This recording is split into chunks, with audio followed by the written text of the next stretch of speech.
वीतराग विज्ञानता शिवकार योगे संहारे के।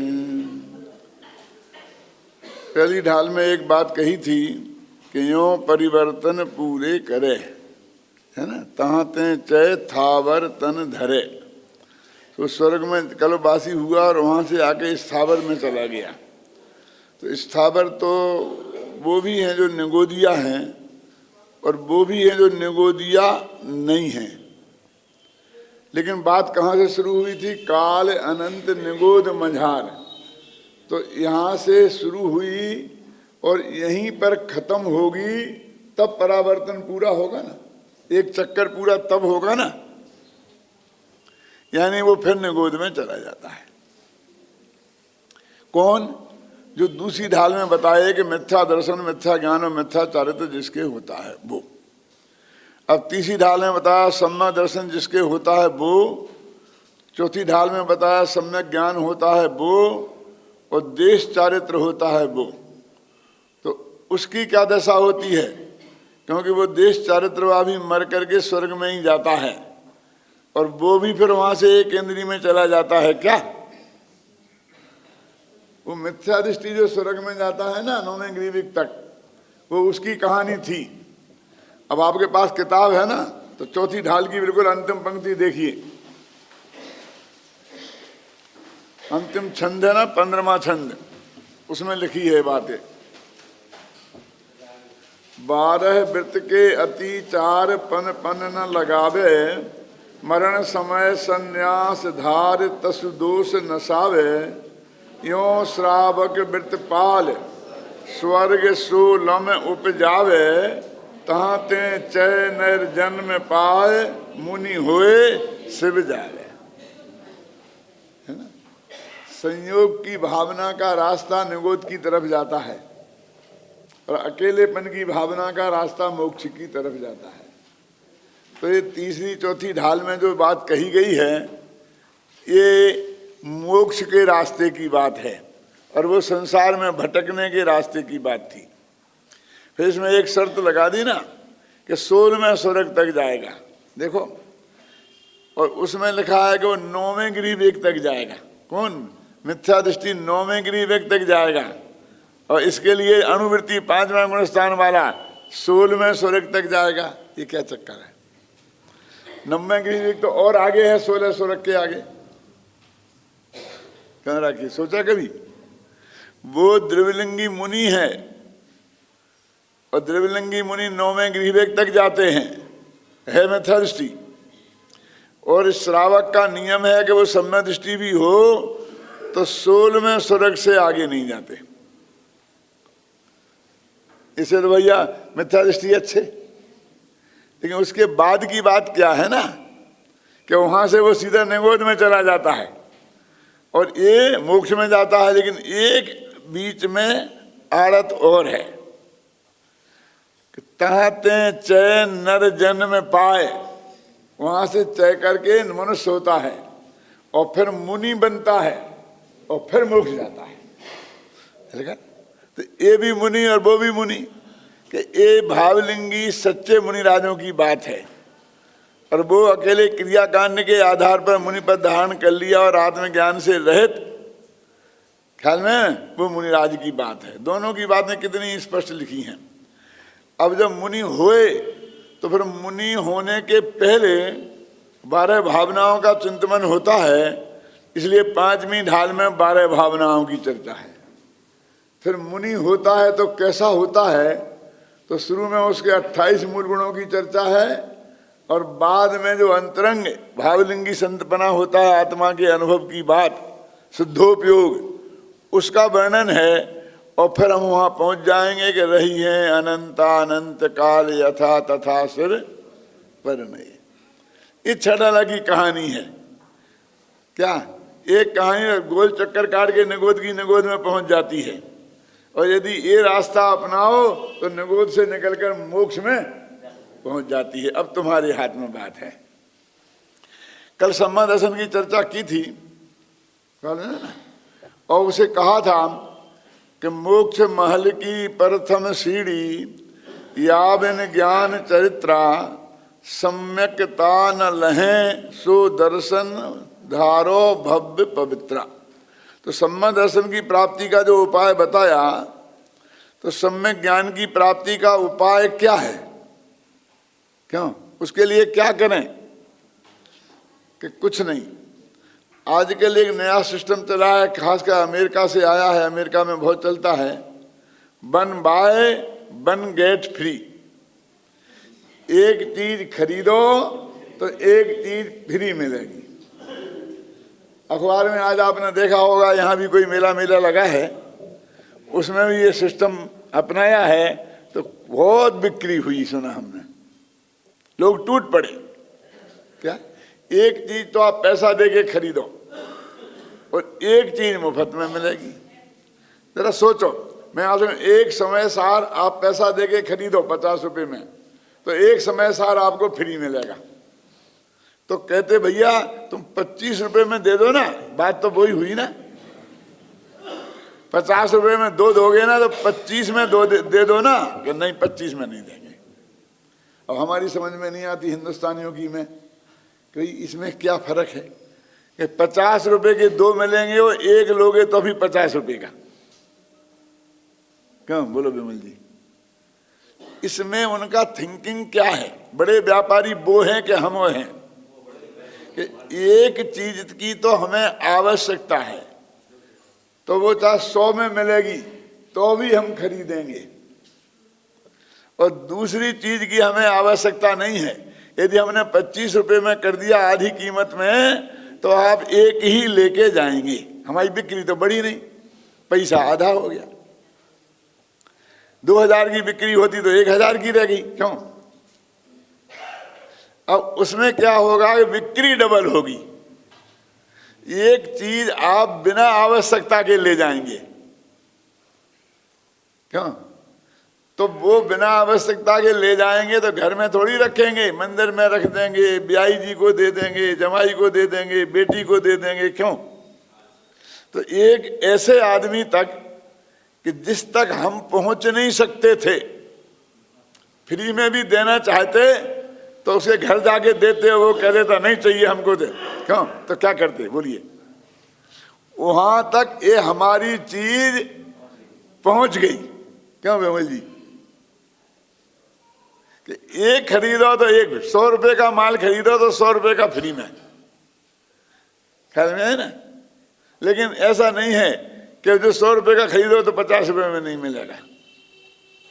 इस टेक्निक से हमारे भगवान ने भी यही टेक्निक अपनाई, छड़ाला में भी यही टेक्निक है कि सम्यक दर्शन के लिए जो पुरुषार्थ करोगे तो सम्यक दर्शन, सम्यक ज्ञान मुफ्त में मिलेगा।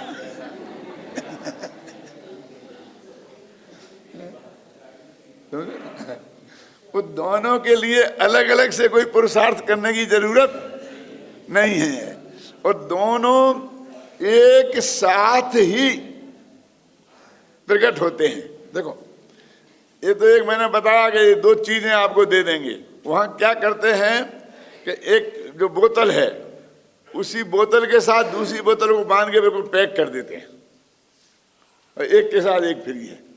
ख्याल में है ना? 2 नहीं उठा के देते हैं, भाई ये चीज लोगे तो ये तुमको 2 बोतल वाले का माल 25 रुपए में मिल जाएगा। क्या? वो पैकिंग साथ में, तो ये पैकिंग साथ में है। क्या? सम्यक दर्शन और सम्यक ज्ञान के लिए तो कि सम्यक साथ है, पहला छंद है 4थी साल का, सम्यक साथ ज्ञान होए पे भिन्न आराधो। सम्यक दर्शन के साथ ही सम्यक ज्ञान पैदा हो जाता है। लेकिन ये मत समझना कि दोनों फिर एक ही चीज है। 2 जुड़वा भाई एक साथ पैदा हो गए तो एक थोड़ी हैं तो 2 अलग अलग ना। क्यों? कि दोनों की लक्षण, दोनों की परिभाषाएं अलग अलग हैं। एक की परिभाषा है श्रद्धान करना और दूसरी की परिभाषा है जानना। लिखा ना इसमें, लक्षण श्रद्धा जान दहु में भेद अबाधो।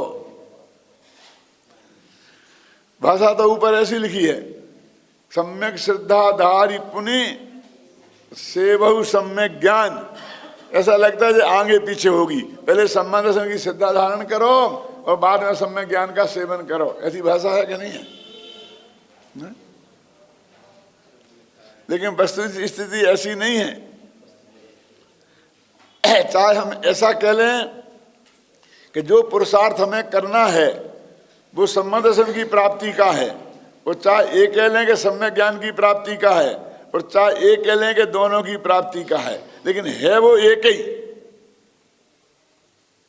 ख्याल में है ना? लेकिन फिर भी सम्यक कारण ज्ञान जान कारज है सोई, युगपद होती हु प्रकाश दीपक तय हुई।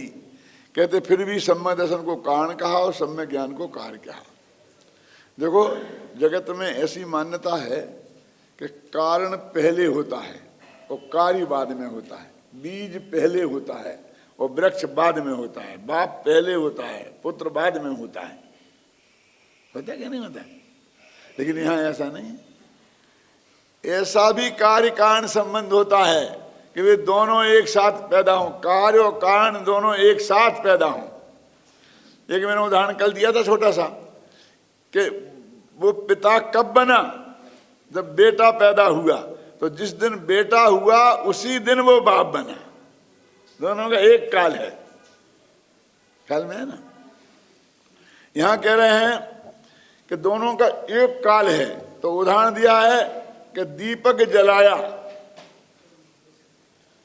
तो प्रकाश हुआ, प्रकाश है कार्य और दीपक है कारण। लेकिन ऐसा नहीं है कि दीपक जलाया अभी और उजेला होगा कल, कि 1 घंटे बाद, कि 2 मिनट बाद। वो दीपक का जलना और प्रकाश का होना जैसे एक साथ होता है, फिर भी उसमें कार्य कारण संबंध है। ऐसे ही सम्यक दर्शन और सम्यक ज्ञान में भी कार्य कारण संबंध है और एक साथ पैदा होते हैं।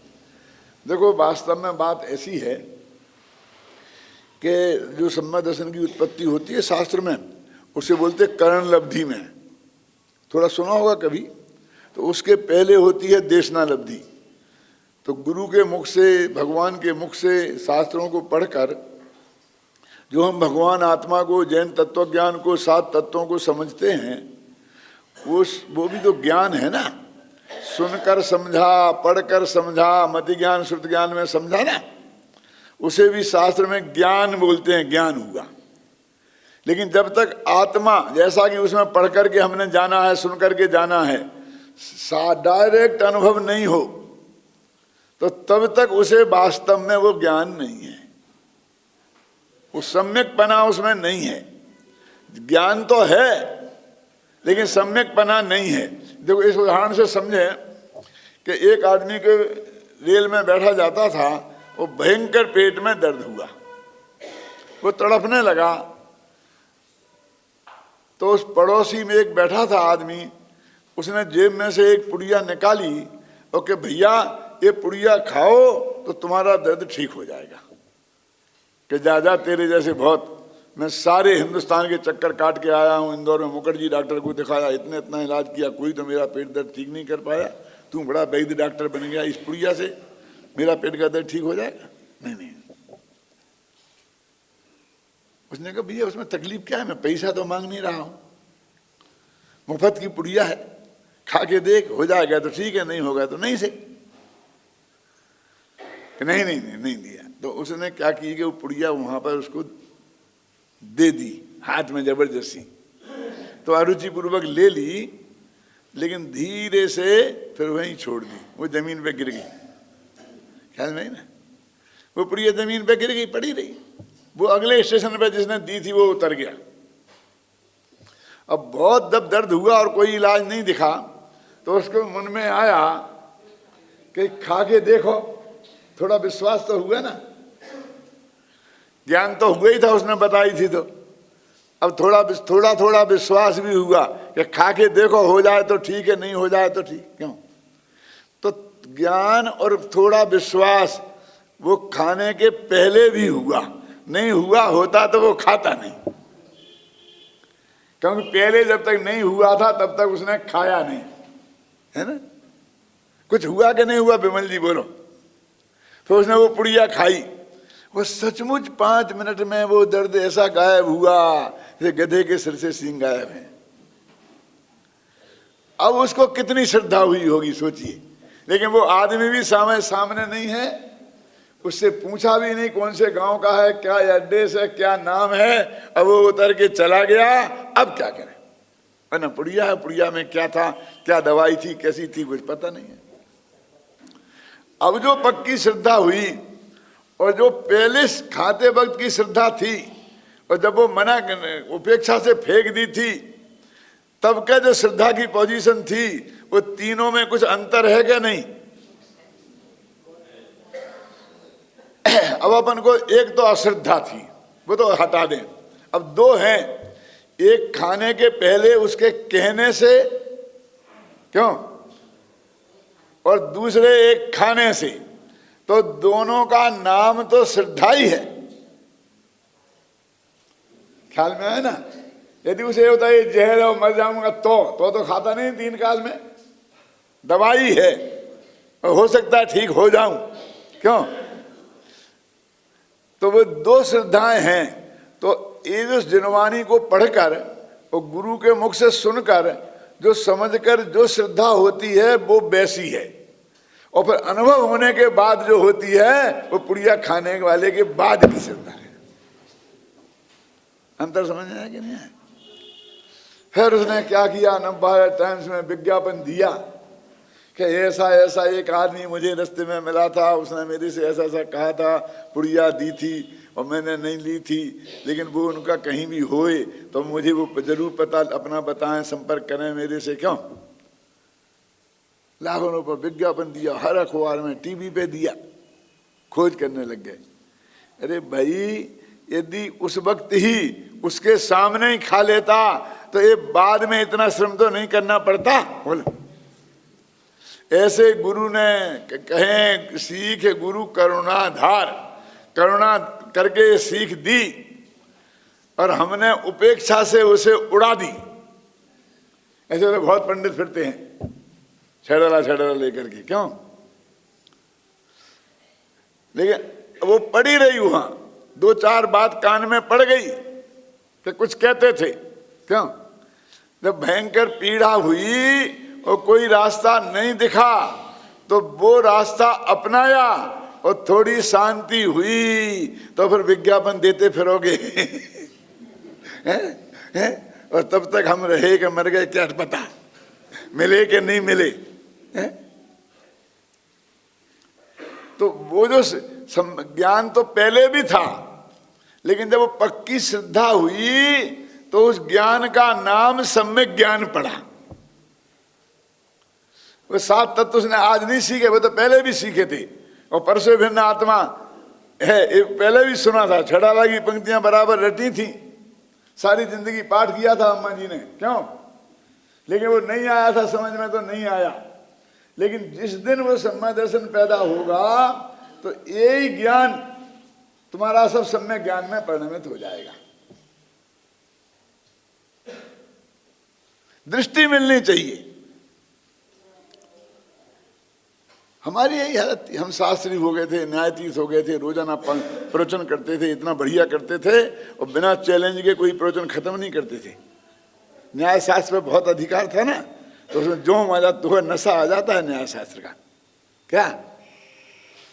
और जब हमको ये तत्व ज्ञान मिला स्वामी जी से, तो उस दिन वो हमारा सारा ज्ञान इसमें परिणमित हो गया।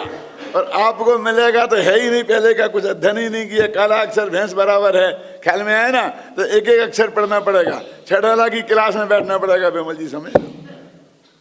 और हमारा वो पहला का पढ़ाया था, 8 वर्ष की उम्र से पढ़ा था, और 20-21 वर्ष की उम्र तक सब कंठस्थ थे शास्त्र, संस्कृत के, प्राकृत के, तब तक किसी काम के नहीं थे। और एक पासा पलटा तो सारा ज्ञान समझ लो सम्यक ज्ञान के रूप में परिणमित हो गया। उसके पहले वो ज्ञान सम्यक ज्ञान नाम नहीं पाता है। इसलिए वो एक साथ होने की बात ये है। एक साथ एक दिन में थोड़ी वो सब बातें चीज सीख जाता है, समझ जाता है। वो पहले से देशनालब्धि के माध्यम से संबंध की प्राप्ति का एक क्रम है ना। पहले होती है क्षयोपम लब्धि, विशुद्धि लब्धि, फिर देशना लब्धि, फिर प्रायोग लब्धि, फिर कर्ण लब्धि। तो देशना लब्धि पहले होती है, माने गुरु के मुख से सुनकर, शास्त्र पढ़कर समझ में आत्मा पहले आता है और अनुभूति में आत्मा बाद में आता है, लेकिन उसका सच्चा नाम तब पड़ता है। ये ऐसा है कि एक बिल पेश करते हैं ना लोकसभा में। मान लीजिए कि एक बिल पेश किया कि अभी पहले है कि लड़कियों की शादी 18 वर्ष तक और लड़कों की 21 वर्ष की कम उम्र में नहीं हो सकती। ये था आज तक। अब कहा कि नहीं, ये तो जल्दी होता है, लड़कियों की पढ़ाई पूरी नहीं हो पाती है, 18 वर्ष में तो मैट्रिक इंटर ही हो पाते हैं, पूरी पढ़ाई करनी है तो उसे और समय मिलना चाहिए। तो हम जानना चाहते हैं लड़कों की 25 वर्ष और लड़कियों की 21 वर्ष की डेट नक्की हो। तो ये पेश किया बिल लोकसभा में प्रधानमंत्री ने, समझे ना। पहले कैबिनेट में पास किया, पहले वकीलों से बनवाया, फिर लोकसभा में पेश किया, वहाँ पास किया और रोजीना अखबार में समाचार आते हैं, ऐसा बिल पास हो रहा है, ऐसा बिल पास हो गया, ऐसा हुआ, क्यों हो गया ना। अब वो अभी कानून नहीं बना, वो बिल है, समझ में है ना। अब राष्ट्रपति के पास गया, समझना ध्यान से, तो राष्ट्रपति साइन कर देगा तो वो कानून हो जाएगा, फिर वो लागू हो जाएगा उस दिन से। तो अभी एक आदमी की रात के 11:55 पर फेरे पड़े और लड़की थी 19 वर्ष की और लड़का था 22 वर्ष का, क्यों। और 12 बजे राष्ट्रपति ने साइन करी, तो उसकी शादी का क्या होगा, उस पर केस चलेगा कि नहीं चलेगा, नहीं चलेगा ना। और 1 बजे फेरे पड़े तो उसने कानून के विरुद्ध कार्य किया। माने जब लोकसभा में सर्वसम्मति से पास हो गया, ध्यान से सुनना, तो अब राष्ट्रपति को साइन करने ही है ना, लेकिन तब तक वो बिल है, कानून नहीं। बिल माने इच्छा है, गवर्नमेंट ऐसा चाहती है, समझ गए ना। और राष्ट्रपति के साइन होती तो सम्यक दर्शन राष्ट्रपति है जैन धर्म का, वो साइनिंग अथॉरिटी है। ज्ञान सारा निर्णय प्रधानमंत्री करता है, लोकसभा करती है, बहस करती है, अखबारों में लेख छपते हैं, वर्षों तक चलता रहता है ना, सब ये सब ज्ञान में चलता रहता है।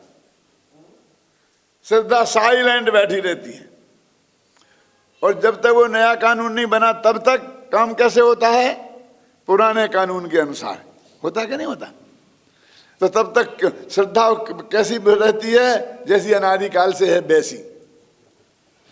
और जब वो श्रद्धा ने पलटा खाया तो ज्ञान भी सब में ज्ञान हो जाता है, सारी प्रक्रिया उसमें कवर होती। ये लोकसभा में बिल पास कब हुआ, जब एक कानून था कि 18 वर्ष और 21 वर्ष का, तब लोकसभा में बिल पास हुआ। लेकिन लागू कब हुआ, जब राष्ट्रपति के साइन हो गए। तो जब तक श्रद्धा स्वीकार नहीं करती है तब तक वो ज्ञान सम्यक ज्ञान नाम नहीं पाता है। इसलिए सम्यक दर्शन और सम्यक ज्ञान ये दोनों एक साथ पैदा होते हैं। अब उसके 2 भेद बताए हैं, एक प्रत्यक्ष और परोक्ष इसमें है, पढ़ लेना। और प्रत्यक्ष बोलते परोक्ष बोलते मति ज्ञान और श्रुत ज्ञान को, जो 5 इंद्रियों मन के सहयोग से देखता है, वैसे इनके बिना भी होता है। तो ये मति ज्ञान और श्रुत ज्ञान जो हमारे और तुम्हारे हैं, ख्याल में आए ना। एक समझ लीजिए, बुद्धि का नाम है मति ज्ञान और विद्या का नाम है श्रुत ज्ञान।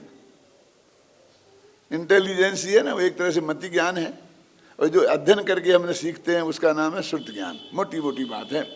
और अवधि ज्ञान एक द्रव्य क्षेत्र काल की मर्यादा से एकदम प्रत्यक्ष दिखाई देता है, उसका नाम है अवधि ज्ञान। और दूसरे के मन की बात को जान लें, इसका नाम है मना पर्याय ज्ञान।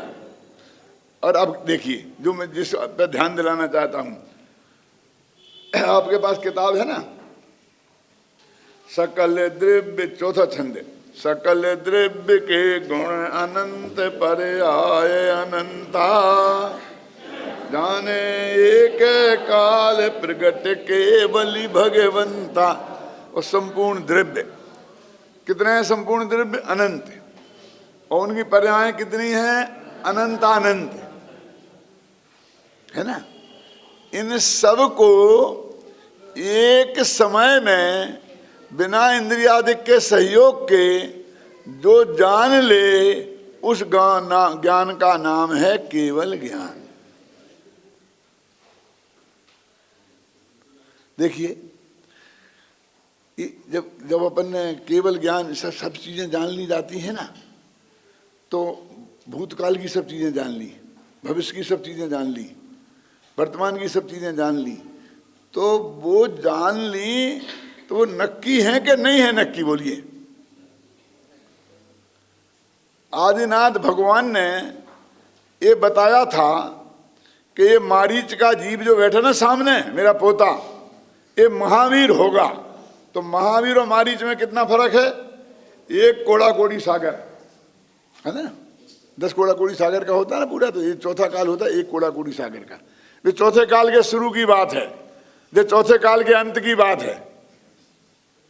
तो इतने पहले जान लिया था और उनने बता भी दिया था वहां, क्यों जी? और बीच में मामला पलट जाता तो?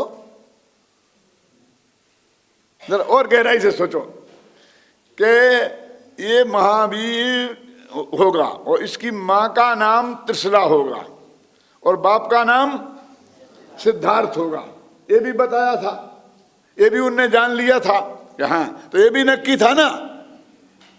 तो अब मैं आपसे पूछता हूं कि त्रिशला का बाप चेतक ये सोचे कि मेरी लड़की को मैं किसको दूं, तो भले ही सोचे क्योंकि उसे पता नहीं है, लेकिन बात तो नक्की आदिनाथ के जमाने से है ना, कि त्रिशला की शादी राजा सिद्धार्थ के साथ होगी होगी और होगी। यदि ये बात नहीं हुई तो कहते हैं, अब अपन कह सकते हैं नवयुवक लोग कि ये तो बात गड़बड़ है। इसका मतलब हम अपनी शादी करने के लिए भी स्वतंत्र नहीं हैं, हम अपने मन की लड़की भी नहीं चुन सकते हैं, हम अपने मन का लड़का भी नहीं चुन सकते हैं। क्यों? देखो तुम, वो तो वहां से नक्की था कि होगा उनका नक्की, हमारा थोड़ी है। अरे भाई, उनका लिखा है क्योंकि वे बड़े आदमी हैं, इतिहास सबका होता है, लिखा जाता है राजाओं का। हमारा तुम्हारा इतिहास नहीं है क्या? बताया उनने उनका, ख्याल में है ना, है सबका। यानी ये आजादी नहीं थी सिद्धार्थ को और त्रिशला को कि वे आपस में शादी नहीं करें, करना जरूरी थी। और यदि नहीं होती तो महावीर की मां कोई दूसरी होती या बाप कोई दूसरा होता, वो तो उन्होंने नाम बता दिया था। आपको भरोसा है ना कि हाँ, पक्का भरोसा है, तो समझ लो ये बात नक्की है ना, करोड़ों अरबों अरबों बरस पहले की। अब जरा आगे चलो कि ठीक है, ये तो नक्की है कि उन्हें शादी करनी पड़ेगी। देखो, हिंदू धर्म में भी यही कहते हैं, भगवान हम कौन होते हैं करने वाले? भगवान की जोड़ी तो भगवान के घर से बन के आती है, कहते हैं ना, जोड़ी तो भगवान के घर से बन के आती है। हम कौन होते हैं? बोलते कि नहीं बोलते? अरे अपने यहाँ ये कह रहे कि पहले से सब नक्की है। लेकिन डेट फिक्स तो सिद्धार्थ और त्रिशला की मंजूरी से ही होगी ना। ऐसा तो हो सकता था ना कि सिद्धार्थ के अपने पिताजी से वे कहते कि बेटा शादी करना है, कि नहीं बेटा अभी मेरी पढ़ाई पूरी नहीं हुई है, 2 साल तक शादी नहीं करूंगा। कहते सगाई करना हो तो कर दो, लेकिन शादी 2 साल नहीं करूंगा। आजकल सब करते हैं कि नहीं कहते हैं? शादी नहीं करना, मैं देर है, जल्दी नहीं करना, जल्दी नहीं करना, सब सगाई कर दो, अंगूठी पहना दो, फिर बाद में 2 साल बाद करना, 3 साल बाद करना। तो ऐसा कर सकते थे ना? क्यों भैया? इतनी आजादी तो मिलनी चाहिए ना। लेकिन देव गति में आयु न अकाल मरण होता है न आयु बढ़ती है। अब महावीर की आयु वहां खत्म हो रही थी देवगति में, और उन्हें यहां पैदा होने था, और सिद्धार्थ कहते कि मैं 2 साल बाद शादी करूंगा, तो क्या होता?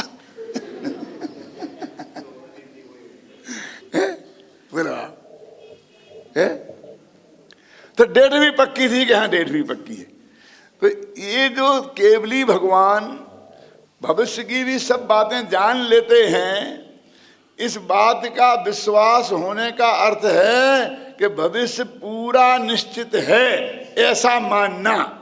लेकिन हम ऐसा तो मान लेते भगवान सब जानते, लेकिन ये नहीं मानते कि भविष्य निश्चित है। तो वो केवल ज्ञान का जानना नहीं हुआ। केवल ज्ञान का जानना तो जब माने ना कि जब वो भविष्य को हम निश्चित माने, तब हमको ऐसा लगता है कि सब कुछ नक्की ही है, तो हमने क्या किया? हमारे हाथ से कर्तृत्व का जो अभिमान है वो जाता है, तो हम इस बात को छोड़ना नहीं चाहते कि मैंने क्या किया। फिर जब पहले से सब नक्की ही था ना, तो मैंने क्या किया। मैं आपसे एक बात पूछता हूं, सब लोग गंभीर छाती पे हाथ रख के सोच के जवाब देना कि भगवान महावीर से 2500 वर्ष पहले कोई आदमी ये पूछता कि सूरजमल बिहार में जो मंदिर बनेगा, उस मंदिर में इस तारीख को ये शिविर लगेगा और मैं आपको समझाने बैठूंगा और ये बात समझाऊंगा और आप सुनेंगे, तो ये बात महावीर बता सकते थे कि नहीं? केवल ज्ञान में जान सकते थे। मैं तब से नक्की था हैं। तो फिर तुम्हारे गणेश जी ने क्या किया?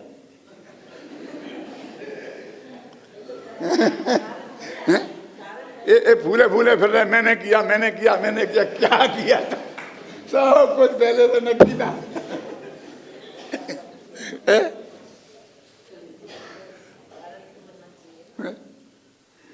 मैंने इनको ये नाम नहीं दिया है, ये तो विद्यानंद जी महाराज ने नाम दिया है। विद्यानंद जी महाराज इनको गणेश जी ही बोलते हैं। तो आप सोचो कि हमारे कर्तृत्व के अभिमान के लिए गुंजाइश खड़ी नहीं रहती है, इसलिए हम ये बात मानने को तैयार नहीं है। लेकिन जबकि ये बात 100% सत्य है। और ये बात भैया ऐसी नहीं है कि किसी को बुरी लगे, न जैनी को, न हिंदू को, न मुसलमान को। क्यों? कि इसमें झगड़ा होगा कि वो नक्की थी कि किसी ने नक्की की है, लेकिन इतना तो सब धर्म वाले मानते हैं कि तेरे हाथ में कुछ नहीं है। हिंदू कहते हैं राम की मर्जी के बिना पत्ता नहीं हिलेगा, कहते कि नहीं कहते? मुसलमान के यहाँ पत्ता खुदा की मर्जी से हिलते हैं सब, और ईसाइयों के पत्ते गॉड हिलाता है, क्यों? और हमारे यहाँ क्रमबद्ध पर्याय। तो सब धर्म वाले कोई ना कोई सिद्धांत के आधार पर ये तो कहते ही हैं कि तेरे हाथ में कुछ नहीं है, हुई ये वही जो राम रचि राखा। राम ने जो सोच रखा बस वही होगा, तेरे करने से कुछ नहीं होगा। क्यों? ये किसी को बोले ये तेरा जो हमारा कर्तृत्व का अभिमान है, ये सबसे बड़ी समस्या है। सब धर्म वाले इस अभिमान को तोड़ना चाहते हैं। हिंदू धर्म में तो आता है भगवान भगत का सब कुछ बर्दाश्त कर सकते हैं, उसकी छाती पे लात मार दे तो भी बर्दाश्त कर सकते हैं, लेकिन अभिमान बर्दाश्त नहीं कर सकते हैं कर्तृत्व का। और जो उसने कर्तृत्व का अभिमान किया तो भगवान उसे फिर ऐसा पछाड़ते हैं कि बेटा को सब याद आ जाता है। आता कि नहीं होता? तू किसी का करता धरता नहीं है, तेरे किए इस जगत में कुछ नहीं होता है। ये बात कहीं की सोनगढ़ मोनगढ़ की नहीं है। यहाँ बर्णी जी थे ना, उन्होंने एक भजन लिखा था ना, होता स्वयं जगत पर नाम, मैं जग का करता क्या काम, है ना? लिखा ना सहजानंद जी बर्णी ने। और इसी एरिया में रहे, मेरठ में इस एरिया में रहे वो सारी जिंदगी, और उन्होंने अध्यात्म की धारा बहाई है, ज्ञाता दृष्टा आत्म राम। तो इसमें लिखा ना देखो क्या, सकल द्रव्य के गुण अनंत पर आय अनंता, जाने एक काल प्रगट केवली भगवंता। केवली भगवान एक समय में ये सब बातें जान लेते हैं। जब मैं ये बात कहता हूं तो एक लड़का उठ के खड़ा हो गया, नहीं साहब हम ये बात आपकी नहीं मानेंगे। क्यों?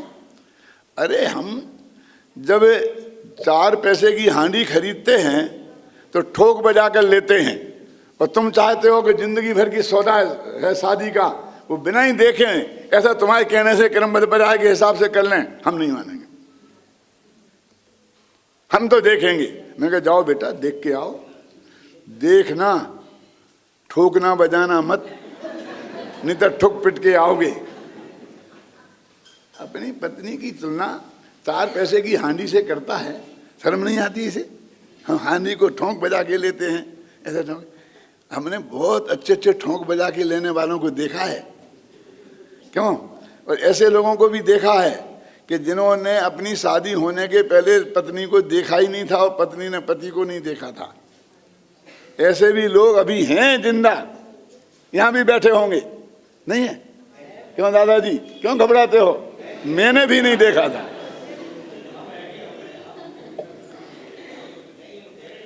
क्यों? और उनकी जिंदगी बहुत शांति से निकल गई। क्यों? और जो दिन में 6-6 दफे ठोंक बजाकर देखने वालों की जिंदगी 2-4 साल भी नहीं निकलती है और ठोकना पिटना शुरू हो जाता है।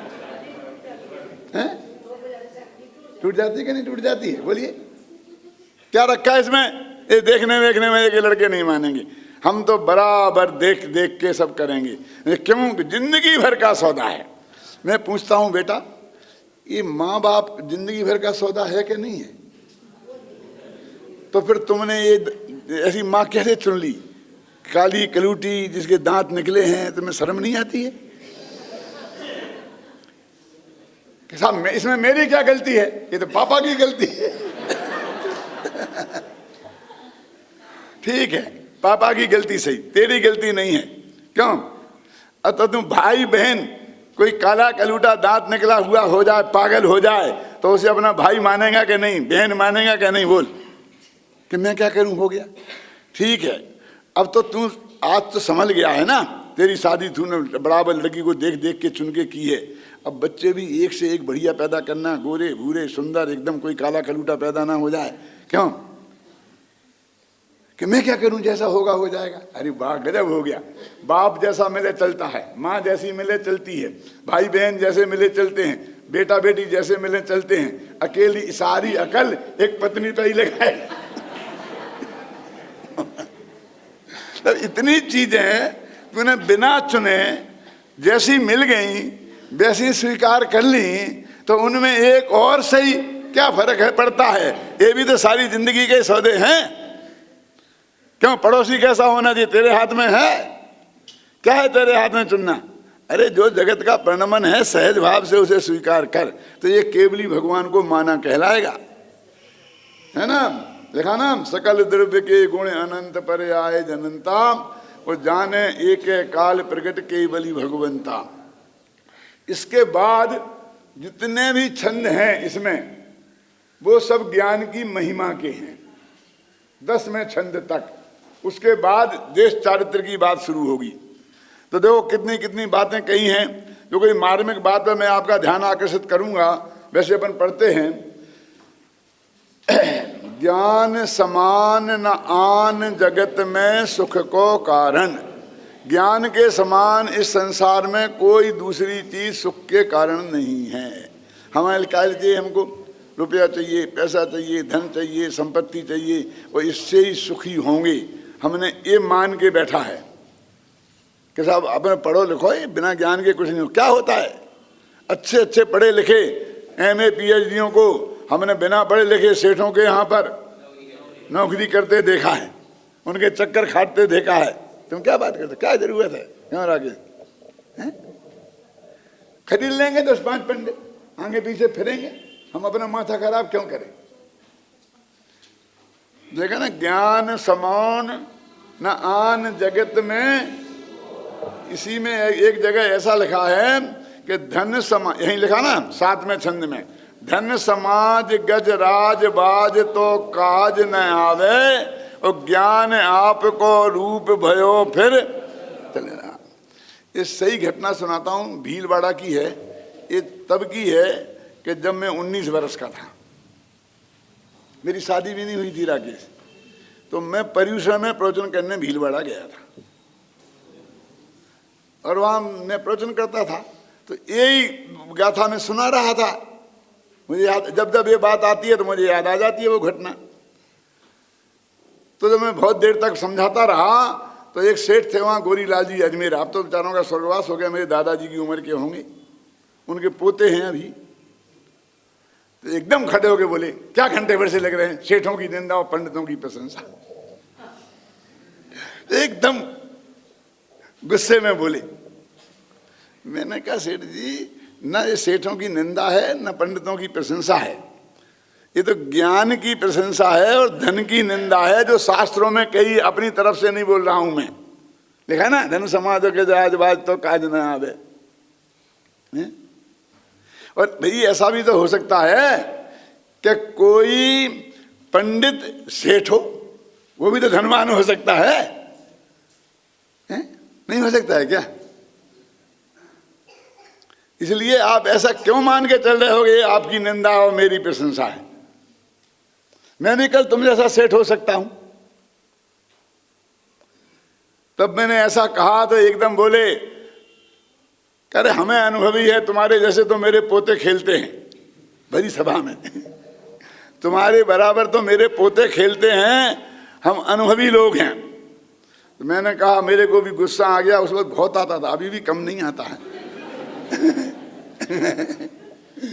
तो मैंने कहा, सेठ जी आपको अनुभव तो होगा, लेकिन विषय कसाय का अनुभव होगा, धंधे पानी का अनुभव होगा। अनुभव कहते किसे हैं इसकी परिभाषा भी तुम्हें आती है क्या? और मैंने बनारसी दास का वो छंद बोला, क्या अनुभवता को नाम है ना, वस्तु विचारत ध्यावते मन पावे विश्राम, रस स्वादत सुख उपजे अनुभवता को नाम। मैं जानते हो अनुभवी से कहते हैं, अनुभवी है, अनुभवी है। काहे के अनुभवी हो? हैं? नौकरी करने जाते हैं ना, तो 25 साल में कपड़े की दुकान पर काम हुआ, तो 25 साल के हम अनुभवी हैं। लेकिन काहे के अनुभवी हो? कपड़े के अनुभवी हो ना, आत्मा के अनुभवी थोड़ी हो। जिसकी यहाँ बात चल रही है, इसके भले ही हम 19 वर्ष के हों, लेकिन इसके अनुभवी हम हैं, तुम अनुभवी नहीं हो। तुम अभी इसमें आ ही नहीं जानते हो। फिर तो क्या हुआ तो आप जान नहीं सकते हो। उस दिन सभा आगे नहीं चल पाई। फिर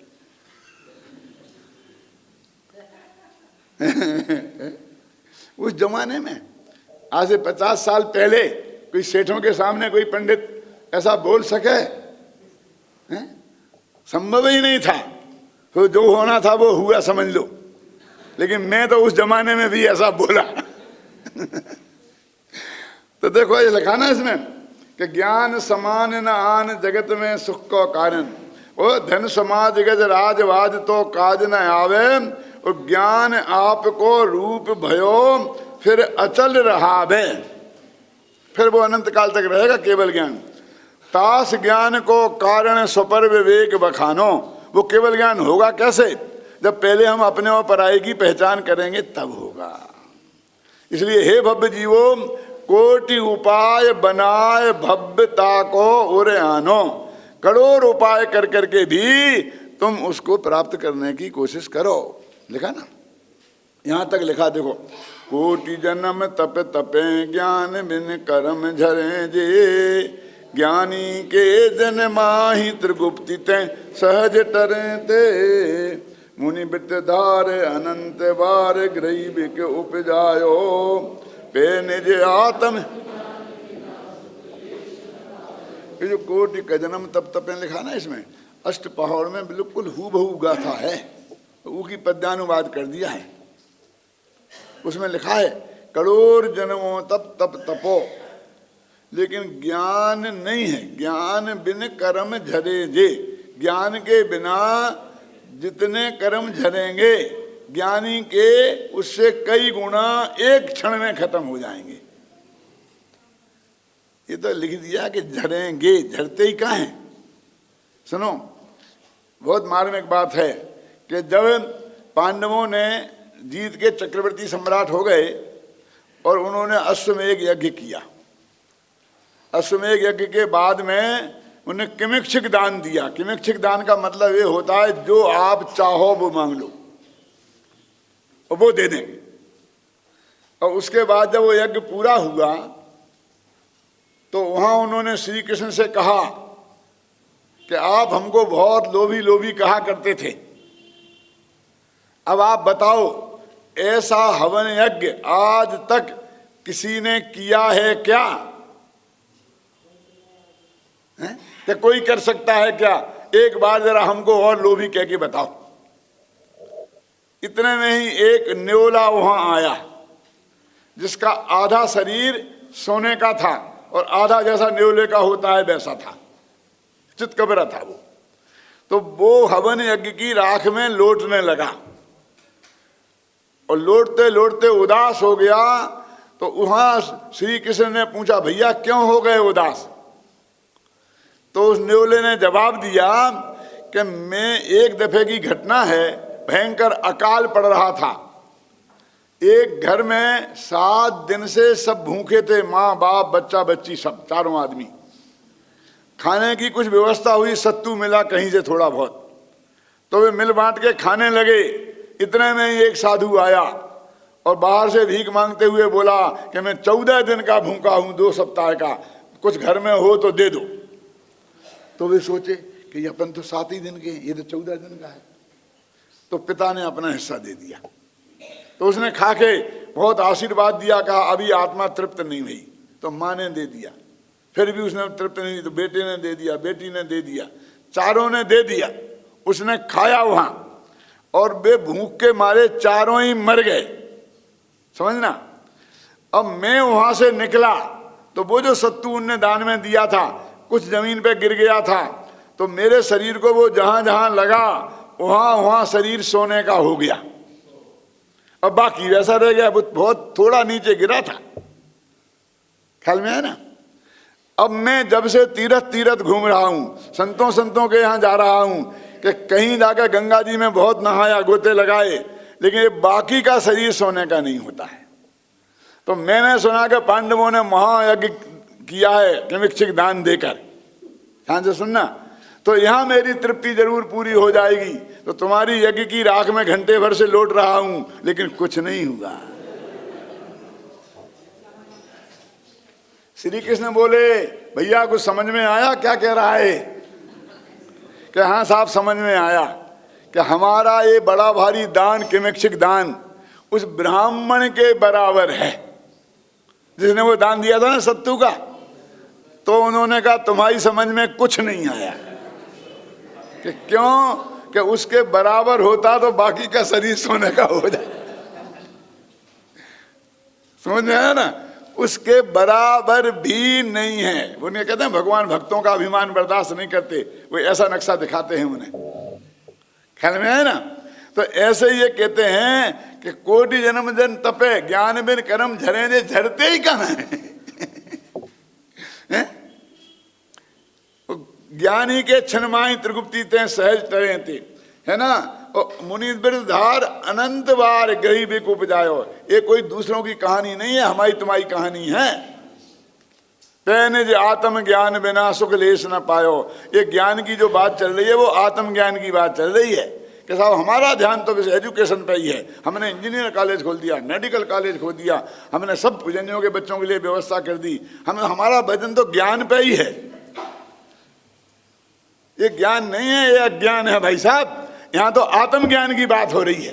ये यहाँ जो गीत गा रहे आत्मज्ञान के, क्यों?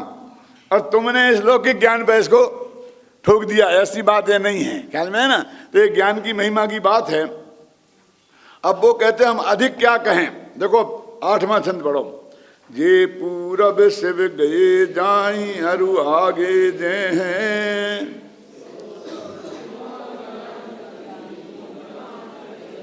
आज तक जितने मोक्ष गए हैं, आज जितने मोक्ष जा रहे हैं, भविष्य में जितने मोक्ष जाएंगे, वो सब एक ज्ञान के कारण ही गए हैं और ज्ञान के कारण ही जाएंगे। कि हम क्या करें तुम हमें बताओ। कि लाख बात की बात यही निश्चय और लाओ, तोरी सकल जग दंड भंद निज आत्म ध्याओ। कि लाख बात की एक बात है। क्या एक बात? क्या है लाख बात की बात? ये तो लाख बात की बात लिखी है। इन्हीं दौलत राम ने एक भजन में तो लिखा है, कोटि ग्रंथ को सार यही है, करोड़ ग्रंथों का सार। ये लाख बात की बात और करोड़ ग्रंथों का सार क्या है? कि निश्चय उर लाओ। वहां निश्चय और व्यवहार दो बात कही थी ना। ये निश्चय मोक्ष मार्ग है, व्यवहार मोक्ष मार्ग। तीसरी ढाल के शुरू में कहा था ना, जिसको गोयल ने उड़ा दिया कि बड़े दादा ने कह दी थी इसलिए मेरी छुट्टी।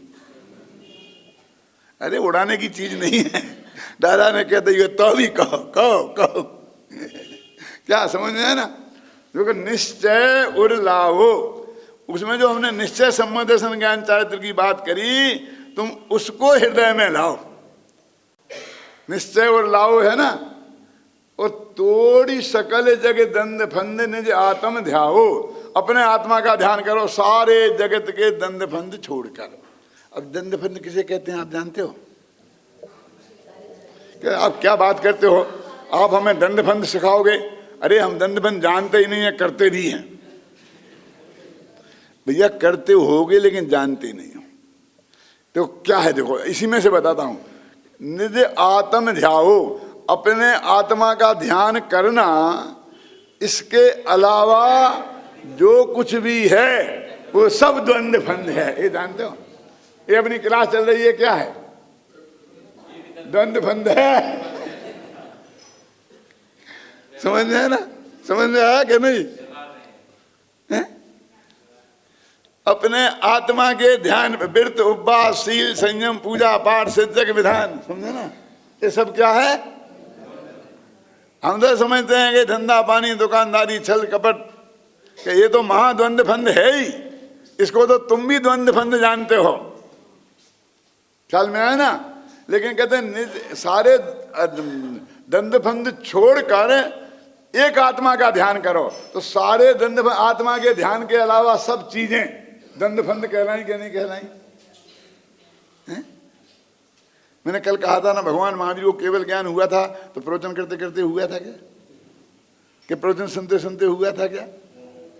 तो ये सब आत्मा का ध्यान, आत्मा के ध्यान को छोड़कर जगत की सब चीजें द्वंद्व फंद हैं। फिर लिखा सम्यक ज्ञानी होए बहुरी दृढ़ चारित्र लीजिए। अब इस सम्यक दर्शन और सम्यक ज्ञानी होकर फिर चारित्र को धारण करना चाहिए।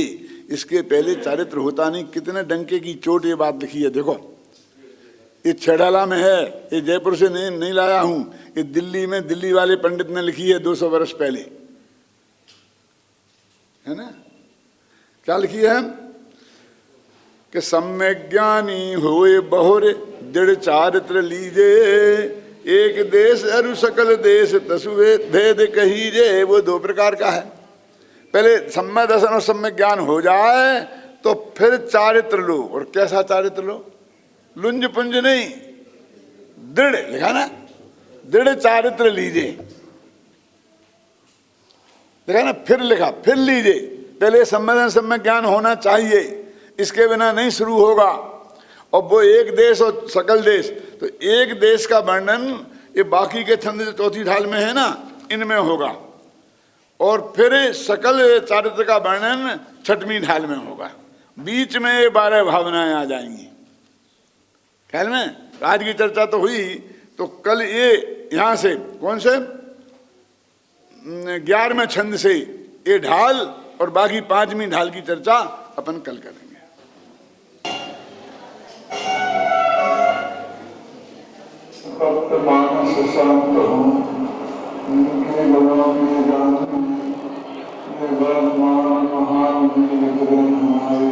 आवाज कम कर